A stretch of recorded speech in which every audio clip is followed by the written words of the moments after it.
কেন আধার আপডেট করা জরুরি? আধার নিয়ে বড় ঘোষণা সরকারের, ফের সময়সীমা বাড়ানো হলো বিনামূল্যে আধার আপডেট করার। এর আগে 14ই মার্চ পর্যন্ত বিনামূল্যে আধার আপডেট করার সময় দেওয়া হয়েছিল। এবার সময়সীমা বাড়িয়ে 14ই জুন 2024 করা হলো। Social media platform UIDAI post করে জানিয়েছে, লক্ষ লক্ষ আধার কার্ড হোল্ডারদের সুবিধার কথা মাথায় রেখে বিনামূল্যে অনলাইন ডকুমেন্টস আপলোড করার সুবিধা 14ই জুন 2024 পর্যন্ত বাড়ানো হয়েছে। কিভাবে আপডেট করবেন আধার? একাধিক আধার কার্ড হোল্ডাররা গত 10 বছরে কার্ডে কোনো আপডেট করেননি। এর জেরে সমস্ত আধার কার্ড হোল্ডারদের ইউআইডিএআই বিনামূল্যে আপডেট করার সুবিধা দিচ্ছে। মাই আধার পোর্টাল থেকে যে কেউ নিজের আধার কার্ড আপডেট করার সুবিধা পাবেন।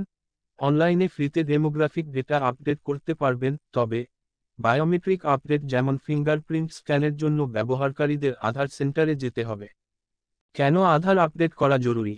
প্রত্যেক সরকারি যোজনা ও অন্যান্য পরিষেবার জন্য আধার কার্ড বাধ্যতামূলক করে দেওয়া হয়েছে। ব্যাংক অ্যাকাউন্ট থেকে নতুন সিম কার্ড সব ক্ষেত্রেই আধার নম্বরের দরকার পড়ে।